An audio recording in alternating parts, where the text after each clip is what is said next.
मंडळाचे संस्थापक अध्यक्ष स्वर्गीय विकासराव तांबे साहेब यांच्या प्रतिमेला अभिवादन करतो. त्यानंतर श्री रामचंद्र औके पाटील या ज्युनियर कॉलेजमधील विद्यार्थ्यांचा शुभेच्छा आणि सदिच्छा समारंभ या ठिकाणी फार मोठ्या उत्साहामध्ये संपन्न होतोय. या निरोप समारंभाची सदिच्छा समारंभाप्रसंगी उपस्थित असणारे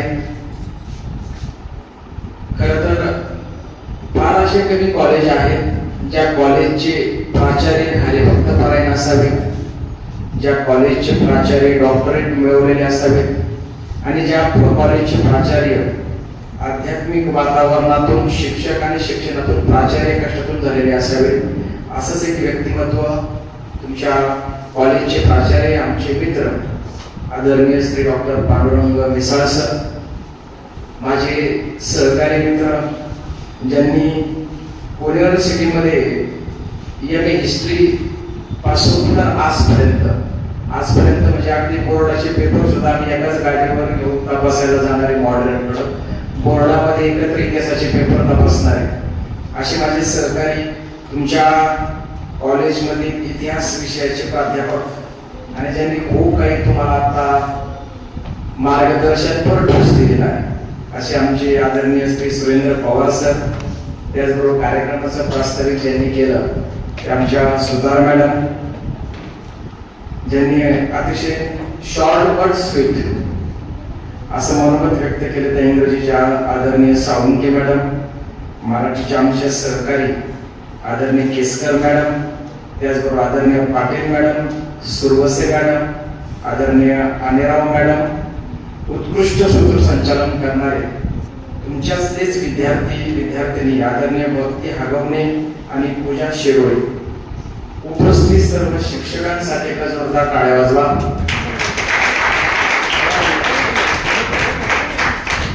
मी माझ्यासाठी नाही शिक्षकांसाठी बोललो, त्यामुळे टाळ्या जोरदार असू द्या.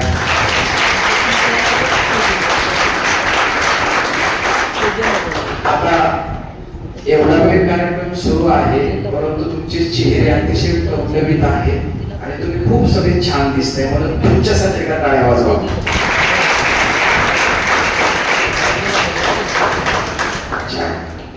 दोनदा टाळ्या वाजवायला लावल्या त्याचं कारण असेल जो कोण कोणीतरी झोपला असेल तो जागा होता.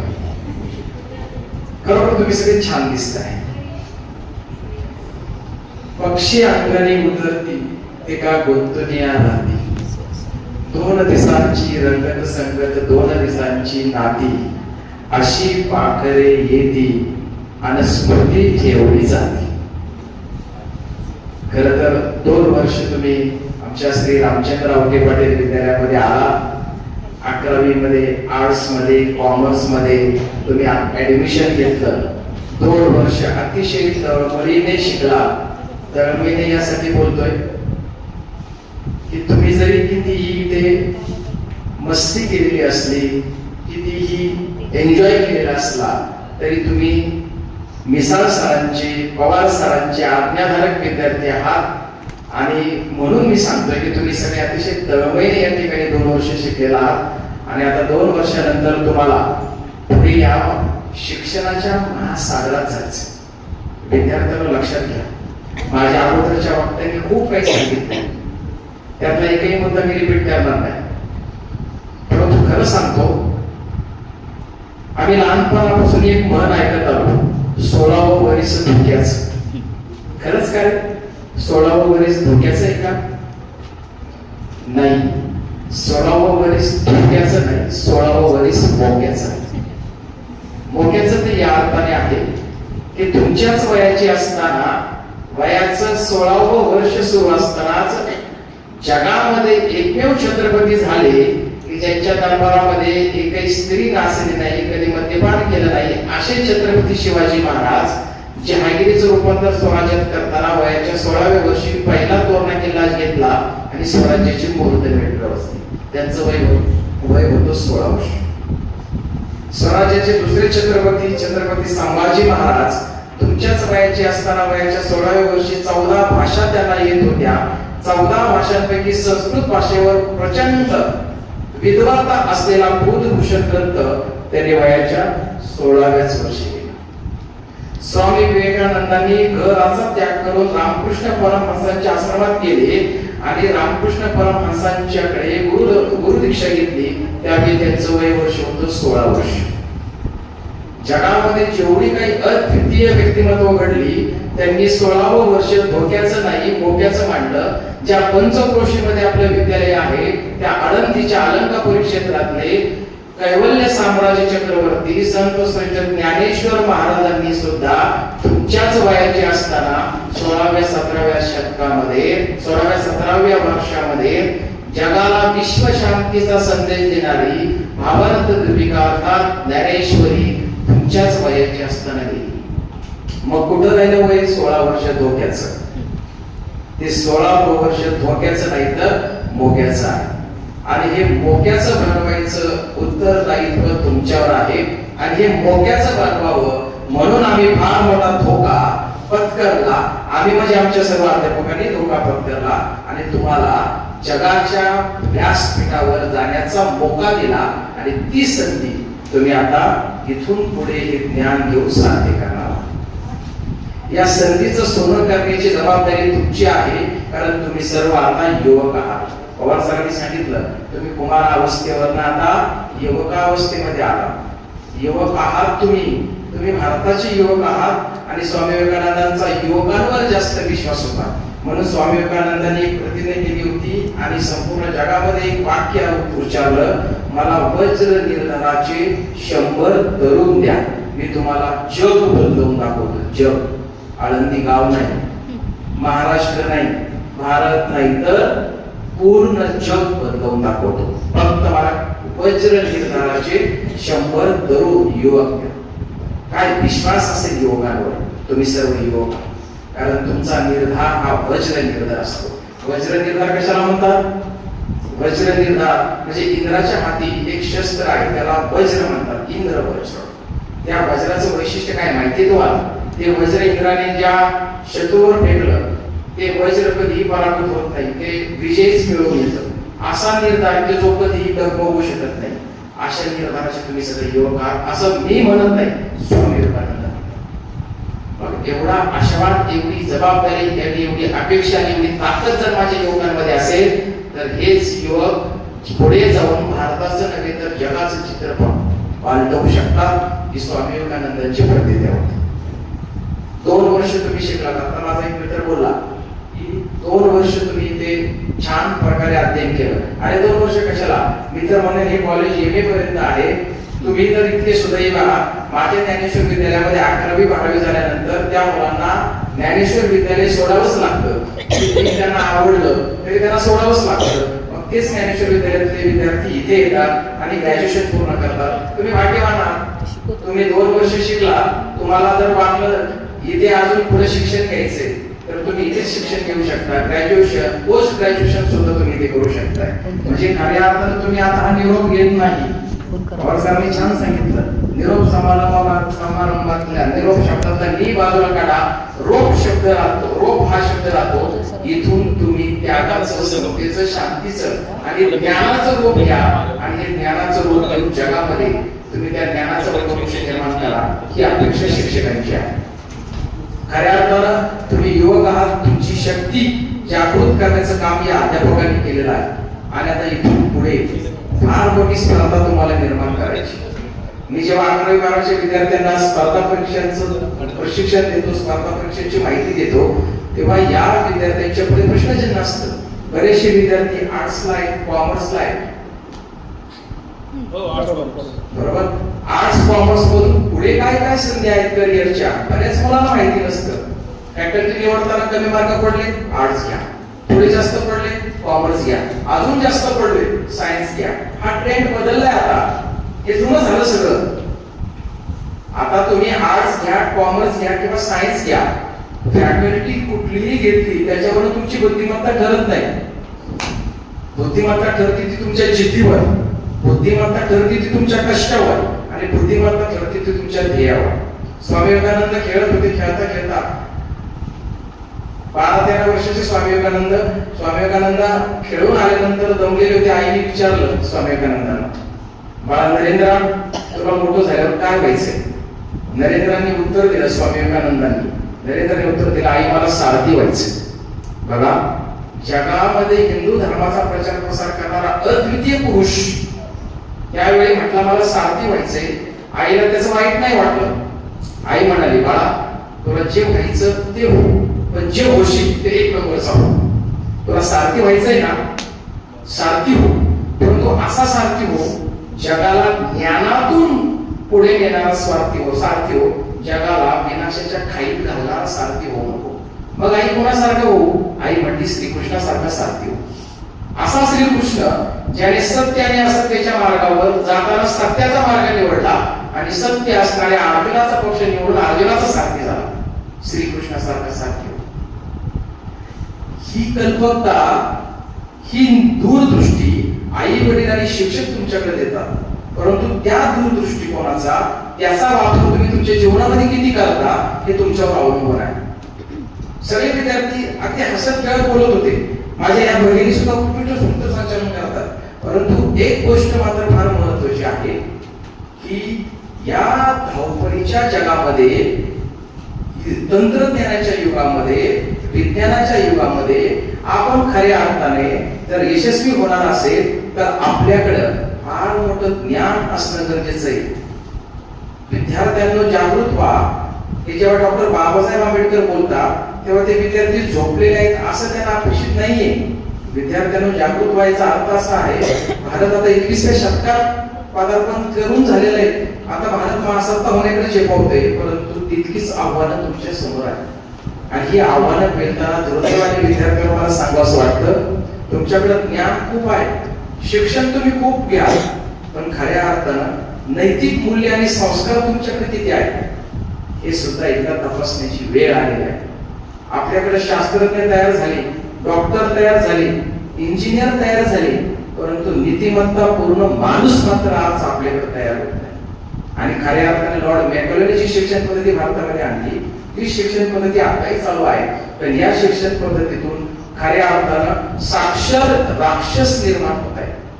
आणि या साक्षर राक्षसांचं रूपांतर जर नैतिक अधिष्ठान लाभलेल्या युवकांमध्ये करायचं असेल तर खऱ्या अर्थानं आपल्याला नैतिक मूल्य सुद्धा शिकावी लागतील. आई वडिलांचे संस्कार, गुरुजनांचे संस्कार मात्र विसरता कामा नये. जेव्हा इथून तुम्ही महाविद्यालयातून पुढे शिक्षणासाठी जाल तेव्हा तुम्ही एकटे नसाल. तुमच्या बरोबर रामचंद्र पाटील औटी विद्यालयाची आयडेंटिटी असणार आहे. तुमच्याकडे पवार सरांचे आम्ही विद्यार्थी आहेत, मिसाळ सरांचे आम्ही विद्यार्थी आहोत. ही आयडेंटिटी तुमच्याकडे असणार आहे, त्याचं लेवल तुमच्याकडे असणार आहे. त्यामुळे जेव्हा केव्हा तुम्ही इथून पुढे प्रगती करणार आहात तेव्हा तुम्हाला तुमच्या शाळेचं, गावाचं, आई वडिलांचं आणि देशाचं नाव उज्ज्वल करायचं. आणि हे करत असताना तेवढं सामर्थ्य निर्माण करण्याची ताकद तुमच्यामध्ये असली पाहिजे. एका कवीने फार छान म्हटलंय बघा, काय किती मोठा संदेश दिला बघा. उडत्या पाखरांना परतीची तमा नसावी, उडत्या पाखरांना परतीची तमा नसावी, नजरेत सदा नवीन दिशा असावी.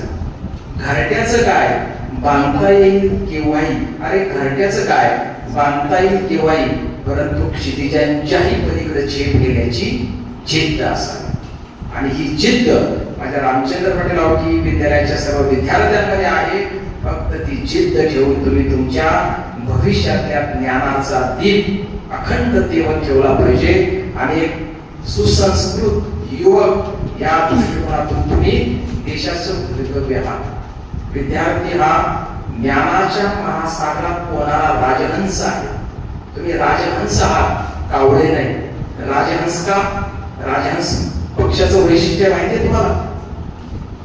राजहंस हा एकमेव असा पक्षी आहे की जो दुधातलं पाणी आणि पाण्यातलं दूध त्याला एकत्र करून दिलं, त्यातलं दूध बाजूला काढतो आणि पाणी बाजूला काढतो, पाणी खाली ठेवतो आणि दूध घेतो. तुम्ही राजहंस आहात. तुम्हाला जगाच्या वातावरणामध्ये आधुनिक युगामध्ये चांगलं काय आणि वाईट काय हे कळण्याचा विवेक तुमच्याकडे आहे. म्हणून चुकीच्या गोष्टी तुम्ही सोडून दिल्या पाहिजेत, चांगल्या गोष्टी तुम्ही ग्रहण केल्या पाहिजेत आणि त्याच गोष्टी पुढे तुम्ही तुमच्या आयुष्यामध्ये उज्ज्वल भवितव्यामध्ये नेल्या पाहिजे. खरं तर तुम्ही सर्व विद्यार्थी आत्मनिर्भर आहात. विद्यार्थ्यांनी आत्मनिर्भर राहून आई वडिलांचं स्वप्न पूर्ण करण्याची संधी तुम्हाला या महाविद्यालयाच्या रूपाने दिलेली आहे. क्षेत्र कोणतंही असो, कष्टाला पर्याय नाही. कुठल्याही क्षेत्राचा प्रत्येक क्षेत्रात फक्त चिकाटी आणि जिद्द असेल तरच तुम्ही यशस्वी होऊ शकता. आता तुम्ही 12वीच्या परीक्षेला सामोरे जाणार आहात. 12वीची परीक्षा पवार सरांनी सांगितलं 12वीची परीक्षा खूप सोपी झाली हो. अहो एवढी सोपी परीक्षा म्हणजे मला तर आश्चर्य वाटतं. कॉलेजमधून 20 पैकी 18-19 मार्क तर माझे सर्व शिक्षक देणारच असतील, कारण तुमचं त्यांच्यावर इतकं प्रेम आहे. माझ्या माहितीप्रमाणे 17-18 मार्क शिवाय तर कमी मार्क ते कधीच देणार नाही, परंतु 15 मार्क जरी धरले म्हणजे तुम्ही कमी देऊ शकता. पण मला असं वाटतं की सगळ्यांचं प्रेम तुमच्याकडे बघितलं, तुम्ही कधीच शिक्षक हा विद्यार्थ्याचं नुकसान कधीच करत नाही, लक्षात ठेवा. या जगाच्या पाठीवर 3च व्यक्ती निस्वार्थपणे तुम्हाला मार्गदर्शन करतात आणि तुमच्यासाठी झटतात. त्यातली पहिली व्यक्ती आई, दुसरी व्यक्ती वडील आणि तिसरी व्यक्ती गुरु शिक्षक. बस एवढेच. या 3 व्यक्ती सोडल्या तर उरलेलं कोणी कोणाचं हित प्रमाणापेक्षा जास्त चिंतणार नाही. नवऱ्याला सुद्धा वाटतं बायकोने माझ्या जास्त पुढे जाऊ नये, बायकोलाही वाटतं नवऱ्याने जास्त पुढे जाऊ नये, भावाला वाटतं भावाने माझ्या पुढे जाऊ नये. परंतु एकमेव ही 3 व्यक्ती अशी असतात की त्यांनाच वाटतं की माझ्या मुलांनी माझ्या विद्यार्थ्यांनी माझ्यापेक्षा मोठं व्हावं. म्हणजे मिसळसरांना वाटतं मी डॉक्टर आहे, कोण प्राचार्य झालो, तुम्ही शिक्षण मंत्री व्हा. पण तुम्ही शिक्षण मंत्री व्हा हे आई वडील आणि शिक्षकांशिवाय कोणाला वाटू शकणार. मित्राला नाही वाटणार. मित्र म्हणजे कशाला शिक्षण मंत्री होतो, तू शिक्षण मंत्री झाला मला कोण विचारणार. भावाला पण नाही वाटणार. तुम्ही अजून तुम्ही पुढे जाल, तुम्हाला अनुभव येत राहील, परंतु आम्ही सगळे अनुभव घेतलेले. म्हणून एक गोष्ट लक्षात ठेवा, हे जे 12वीचं वर्ष आहे ना, हे जे तुमचं वय नव आहे फार महत्वाचं आहे. आता तुम्हाला कदाचित त्याचं गांभीर्य जाणवणार नाही, कारण तुमच्या वयाचे असताना आम्ही तुमच्याच सारखा विचार करत होतो. परंतु एकदा वेळ निघून गेली की गेली, आणि ही वेळ साधण्याची खरी आता गरज आहे. यातून जे तरतील तेच पुढे जाते. यामध्ये जे सिरियस होणार नाही, जे गांभीर्याने घेणार नाही, ते मात्र इथेच लक्षात घ्या. जेव्हा विद्यार्थ्यांना आम्ही शिकवतो, शिकवताना आम्हालाच असं वाटत राहतं की 4 विद्यार्थी 90 मार्क मिळवतात आणि 40 विद्यार्थी जेव्हा 35 मार्क 30 मार्क मिळवतात तेव्हा आम्हाला दुःख होतं. आमची इच्छा अशी असते की आमच्या वर्गातल्या सगळ्या मुलांनी चांगले मार्क मिळवावे. मग आता भविष्यात तुम्ही 12वीच्या परीक्षेला सामोरे जाणार आहात. सामोरे जाताना 12वीची परीक्षा ही तुमच्या भविष्यातल्या मार्गातील एक मैलाचा दगड आहे. एक स्पीड ब्रेकर येतो छोटासा, असे असंख्य स्पीड ब्रेकर आहेत तुम्हाला, असंख्य. परंतु हे स्पीड ब्रेकर तुम्ही किती लिलया पार करता, त्याच्याशी त्या आव्हानाशी किती उत्कृष्ट सामना करता, त्यावर तुमची जीवनाची कसरती अवलंबून आहे. आणि म्हणून 12वीची परीक्षा असो, याच्या पुढच्या अजून सगळ्या परीक्षा असो, फक्त हसा खेळा आणि शिस्त पाळा हे वाक्य जितकं महत्वाचं आहे ना, त्याच वाक्याचा अनुरूप तुम्ही जीवनाचा आनंद घ्या. परंतु जेव्हा केव्हा संधी येईल त्या संधीचं सोनं करायला विसरू नका. राहिला प्रश्न निरोप घेण्याचा, तर मी पवार सरांनी सांगितलं आणि आमच्याही केसमध्ये तुम्ही निरोप घेतच नाही. काय निरोप घेता तुम्ही? निरोप देणं आणि घेणं. लौकिक अर्थाने जर विचार केला तर निरोप कोणी कोणाला दिला जात नाही, निरोप कोणाचा घेतला जात नाही. आणि जर निरोप घ्यायचाच विचार केला तर या पंचक्रोशीला 750 वर्षांचा इतिहास आहे निरोप देण्याचा आणि घेण्याचा. जगाच्या पाठीवर 750 वर्षापूर्वी संत श्रेष्ठ ज्ञानेश्वरांनी या विश्वाचा निरोप घेतला. परंतु तो निरोप घेतला कशासाठी हे विचार करा. जगाच्या कल्याणासाठी संत श्रेष्ठ ज्ञानेश्वरांनी विश्व प्रार्थना केली, वसायदान मागितलं आणि मग जगाचा निरोप. पण जगाचा निरोप घेताना अद्वितीय ज्ञानेश्वरी सारखा ग्रंथ जगाला बहाल केला आणि जगाला ज्ञानाचं भांडार खुलं केलं. मग बावरीने निरोप घेतलं. तुम्ही निरोप घेताय, पण तुमचं कर्तृत्व तुम्हाला सिद्ध करायचंय, मग लगेच तुम्ही कुठे निरोप घेताय? तो तुम्हाला अधिकार नाही. म्हणून हा निरोप समारंभ नाही, हा शुभेच्छा समारंभ आहे. तुमच्या पुढच्या भवितव्याच्या वाटचालीसाठी तुम्ही पुढे जाताय आणि आम्ही तुम्हाला शुभेच्छा आणि सदिच्छा देतो. आणि या शुभेच्छा आणि सदिच्छा आम्ही जरी तुम्हाला दिलेल्या असल्या तरी तुमचा अंतिम यश, आमचा आशीर्वाद आहेच, परंतु तुमचा अंतिम यश तुमच्या कष्टावर आहे. आणि ते कष्ट तुम्हाला चिकाटीने, जिद्दीने ते कष्ट करायचे आहेत आणि त्या माध्यमातून तुम्हाला पुढे जायचं आहे. रामचंद्र पाटील औटी विद्यालयातून जरी दुसऱ्या कॉलेजमध्ये तुम्ही गेलेला असाल तरी तिथेही तुम्ही विद्यार्थी आहात. कारण प्रत्येक व्यक्ती अजन्म विद्यार्थी असतो. ज्याला खूप काही शिकायचंय तो विद्यार्थी बनून राहतो.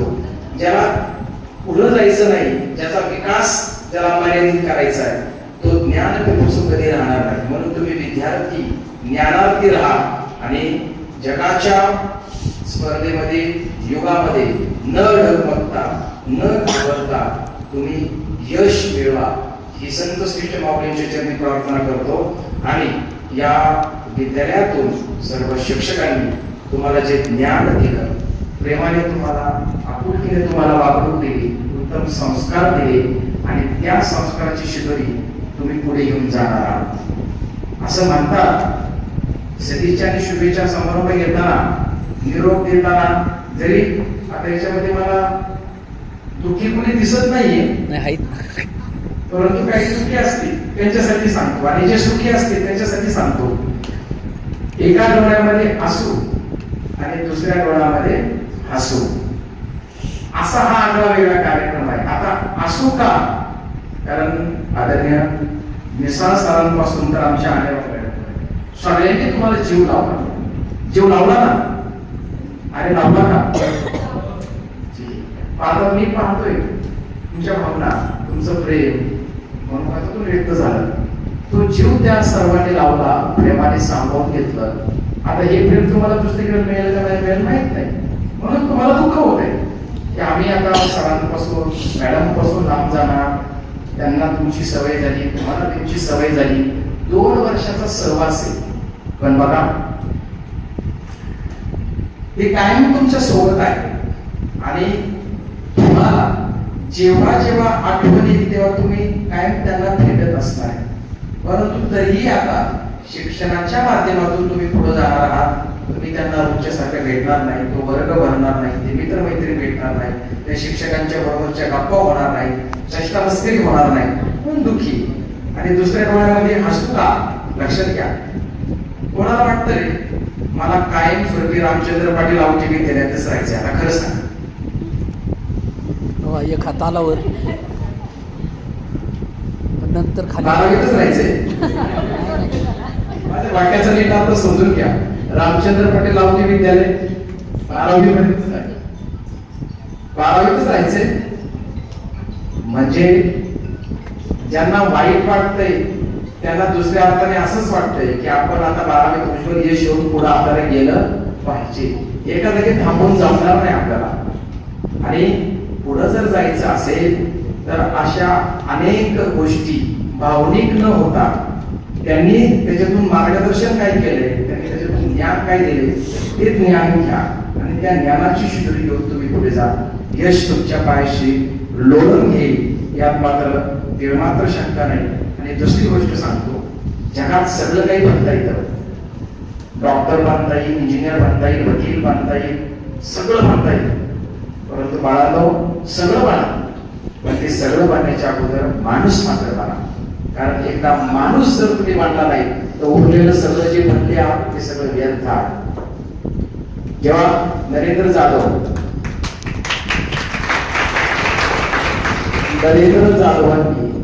जाधवांचे वडील शेतकरी होते, कष्टकरी होते.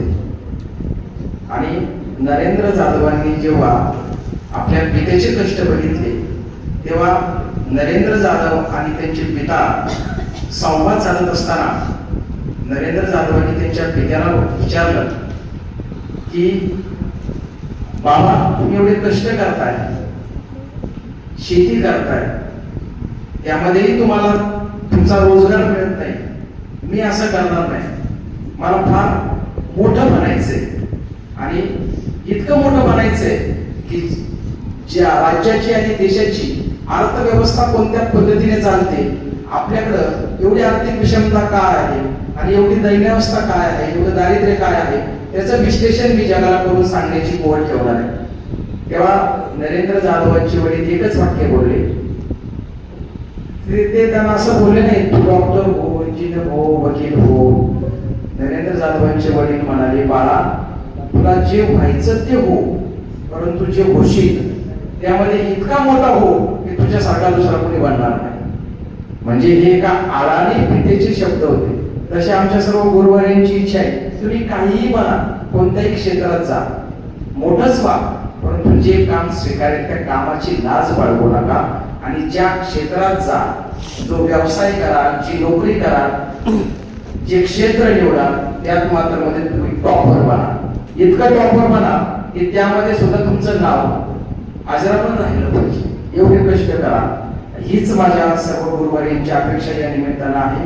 असो तुमच्या 12वीच्या परीक्षेसाठी आणि पुढच्या भवितव्यातील शिक्षणासाठी तुम्हाला विद्यालयाच्या वतीनं, माझ्या वतीनं या ठिकाणी खूप खूप शुभेच्छा आणि सदिच्छा